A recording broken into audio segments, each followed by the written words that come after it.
This is a Harris RF-505A receiver.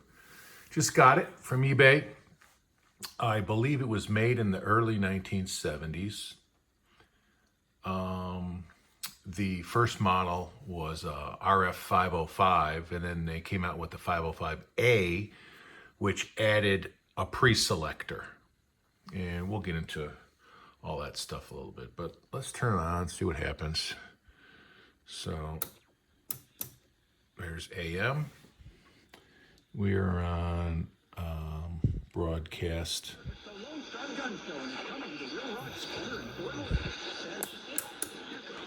Put it on a powerful broadcast station here, 1080 in Dallas, Texas.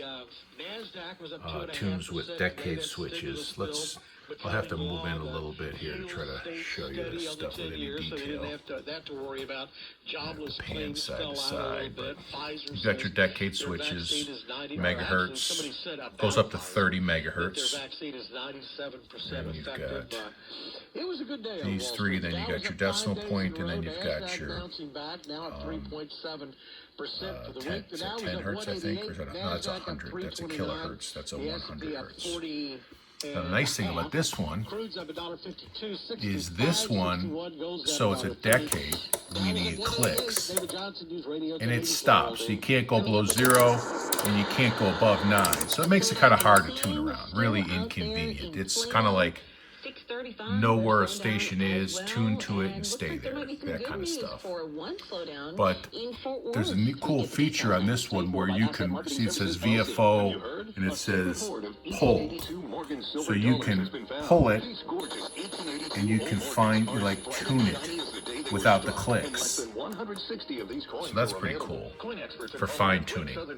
Probably helps better on, not on AM broadcast, but anyway, so it'll demodulate LSB, USB, AM, which we're on now, CW, which is Morse code, and then it has ISB, an independent sideband, which I think is kind of like ECSS, Exalted Carrier Selective Sideband. I think that's what it stands for. And then you've got your ISB switch here. So let's back. So when you're on AM, this gauge lights up here. This is for upper sideband, AM. You've got signal. You've got audio line level, bounces with the voice. All right. Then you've got the same thing over here for lower sideband and CW. Okay, it does the same thing. So depending on which band you're on, which mode you're in, that's the gauge that will light up. So if you go to CW, that one lights up. AM, CW.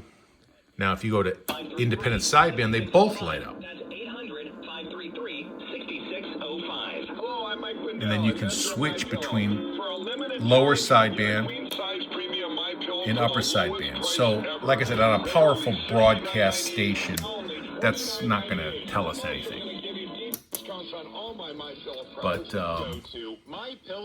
it's pretty cool that they have the dual action meters like that. Internal speaker, and you can select. They call that the local speaker. And then the remote speaker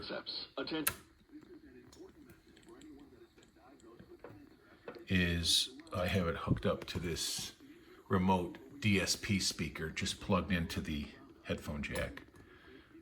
But that one, for some reason, you have to, I think it's because it's on the headphones, you have to turn that up a lot. But you could also, and then you could also put both on. This information was hidden from the public as proprietary trade secret since 1981, and Monsanto may have failed to warn of the potential cancer. If you were a loved one, there's the internal speaker. And has obviously a squelch. I just leave that all the way off. Noise blanker, you could turn that on. I've got it counterclockwise. If you had some kind of pulse noise or something electronic that required your assistance there, you could turn that on. Obviously, volume button. And let's talk a little bit about the pre-selector. So the pre-selector is kind of cool. you see it says in and out. And there's a toggle switch. So you can turn it on, in, or down, out, which is off. I've been leaving it off. And for shortwave listening across the whole shortwave spectrum and the medium wave broadcast band, I don't notice any difference by leaving it off. Now, I also don't have problems with really powerful signals blowing through and breaking into breaking into other signals and stuff like that. I don't have that problem around here. So I'm assuming that might be what that's for. The pre-selector kind of like blocks out all the other bands except for what you're listening to. So if you look at it, see how close we can get. So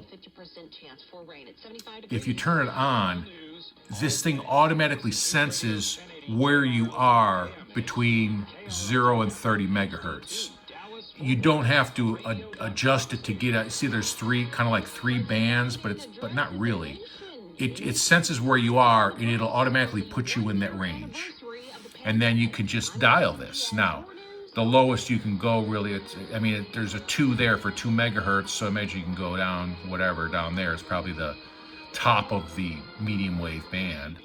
But if you had this tuned to like 40 meters, 7 megahertz, you would automatically come up to here, and then you'd be tuning in this range right here.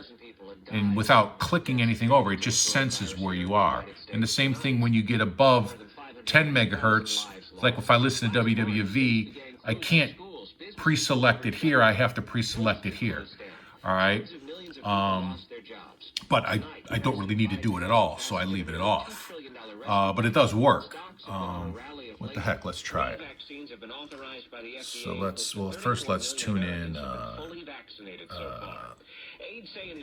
see if WWV is coming in. It's probably about 6 o'clock p.m. All right, so that would be 10. All right, so there we are, 10 megahertz. All right, AM. And there's our signal. Oh, it's actually pretty strong. So let's turn the pre-selector on and see what happens. Did it change? Yeah, it went down a little bit. All right, so so let's make a note of what this says. It says S2.5 maybe, bouncing to 3. So let's bring this down to 10-ish. So on the third scale, 10. Oh, look at that. We're all the way over to S6.5. All right. So it actually does work. Turn it off. And we pretty much stayed where we were. We maybe dropped one S number. Maybe, yeah, S5, maybe 1.5 S numbers. So it works. But you have to tune it especially if you drift off from where you were. So it's a step. But it's pretty cool. Oh, let's try independent sideband on here. So that's both sidebands, and we are currently, I guess you'd say, we're listening to the lower sideband. At the tone, 1 hour, 3 minutes, coordinated universal time.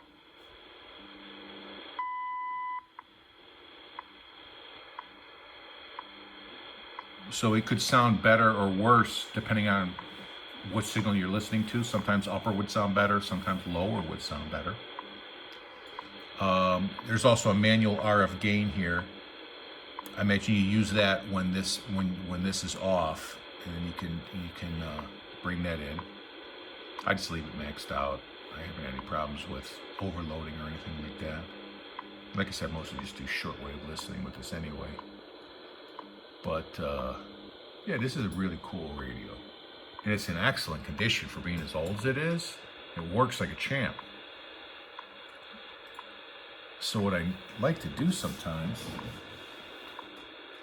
is use a radio that has a spectrum scope, and use that spectrum scope to find out where all the signals are, and then I could just dial them in on the decade switches. Your attention, please. So Military Auxiliary Radio let's put this back to AM. Will provide Let's try. 10 of the WWV broadcast and Let's try 5. WWV at 5 megahertz. So that's 5 megahertz WWV. Not coming in quite as well. Let's try ISB. Each exercise. Please go to www.dodmars.org for more information.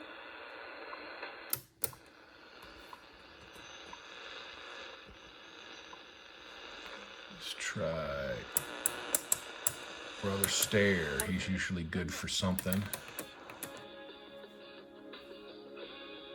5.850 on AM. Nice strong signal. And remember, again, the pre-selector's off. But We would like to hear from you. Why not visit our webpage? yeah, I really dig this radio. It's way cool. rmi.net. And let me back out a little bit here, maybe give you guys a shot of my shack. So I got a couple over there. ICOM 70 on the end. Yaesu 7700 on the bottom. Kenwood 1000. There's a Watkin Johnson 8711 on the bottom. That's a Watkin Johnson, I can't remember the number, but that's a VHF, UHF only. There's a ICOM 9000. There's a Harris 590, a Raycal 6790 on top of that. That's a ICOM 705 on top of that. That's the one I usually turn on a spectrum scope, and I can just carry it around with me everywhere.